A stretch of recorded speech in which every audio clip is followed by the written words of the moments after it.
America Iran మధ్య శాంతి ఒప్పందం అయితే కుదిరింది. దీనికి సంబంధించి మనతో మాట్లాడడానికి మేజర్ భరత్ రెడ్డి మాజీ సైన్యాధికారి ఉన్నారు. సార్ నమస్తే సార్. ఈ ఒప్పందంతో మొత్తం యుద్ధం ముగిసినట్లు భావించవచ్చా? సారీ, మీ వాయిస్ కట్ అయిందండి. Can you ask the question again please? Sir, America Iran మధ్య శాంతి ఒప్పందం అయితే కుదిరింది. ఈ ఒప్పందంతో యుద్ధం ముగిసినట్లు భావించవచ్చంటారా? దీనికి రెండు రకాల మనం జవాబు చెప్పుకోవచ్చండి. ఎందుకంటే ఇప్పటి వరకు ట్రంప్ అండ్ ఇరాన్ మధ్యలో ఆల్మోస్ట్ ఒక 28 సార్లు ఇలాగే మెసేజింగ్ వచ్చింది. కాకపోతే అండ్ ప్రతిసారి ఈ అనౌన్స్మెంట్ ఏదైతే వచ్చిందో దాని తర్వాత ఏదో ఒక సాకుతో ఏదో ఒక కారణంతో ఇజ్రాయెల్ కానివ్వండి, లేకపోతే హార్మూజ్ లో అటాక్స్ కానివ్వండి, వాటిని చూసి అమెరికా మళ్ళీ అటాక్స్ కొనసాగించింది. కాబట్టి దీన్ని ఒక 50% ప్రాబిలిటీతోనే మనం చూడాలి. ఇది ఫైనల్ అని చెప్పలేమండి.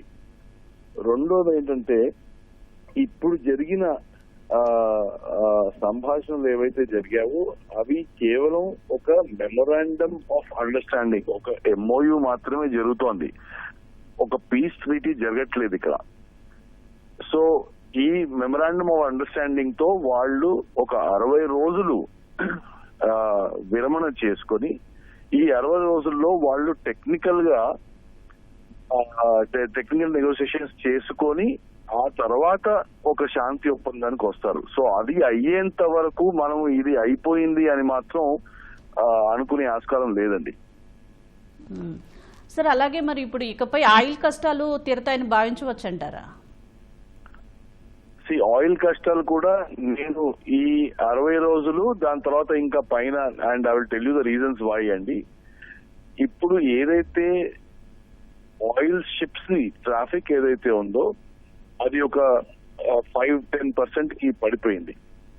అయితే స్ట్రెయిట్ ఆఫ్ హార్మూజ్ లో ఇప్పుడు ఒక పెద్ద ప్రాబ్లం ఏంటంటే మైన్స్ ని చాలా విస్తృతంగా స్ప్రెడ్ చేయడం జరిగింది. ఆ మైన్స్ అన్ని తీసేంత వరకు ఫుల్ ట్రాఫిక్ వచ్చే అవకాశం లేదు. రెండోది ఏంటంటే, ఈ ప్రాంతంలోంచి ఆయిల్ సప్లై తగ్గిపోయింది కాబట్టి షిప్పింగ్ కంపెనీస్ అన్ని కూడా ఆల్టర్నేట్ రూట్స్ లో ఏర్పడిపోయాయి. రష్యా కానివ్వండి, వెనిజులా కానివ్వండి, అమెరికాస్ కానివ్వండి, న్యూగినీ కానివ్వండి. సో అలా కొత్త రూట్లలోకి వెళ్ళిపోయాయి.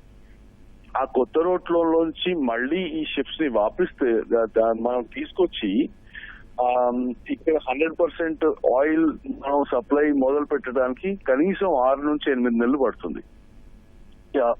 ఈ 6 నుంచి 8 నెలల్లో ఇజ్రాయెల్ తనను తాను కంట్రోల్ చేసుకుంటుందా, ఇజ్రాయెల్ లెబనాన్ మీద ఏవైతే దాడులు కొనసాగిస్తుందో అది విరమించుకుంటుందా, అండ్ ఇరాన్ కూడా తాము కంట్రోల్లో ఉంటారా, తాము ఏవైతే ఆంక్షలు పెడతారో ఇప్పుడు దే విల్ సే హార్మూజ్ ని మొత్తం వదిలిపెట్టేయాలి, దే విల్ సే మాకు న్యూక్లియర్ వెపన్స్ ని ఎన్రిచ్మెంట్ కంటిన్యూ చేయాలి, లేకపోతే మావి ఫ్రీజ్ చేసిన అసెట్స్ ఏవైతున్నాయో అవన్నీ మీరు వదిలిపెట్టాలి అనేది ఈ ఆంక్షలు అమెరికా అగ్రీ చేస్తుందా లేదా అనేది ఈ 6 నెలల్లో జరుగుతుందా లేదా తెలియదు.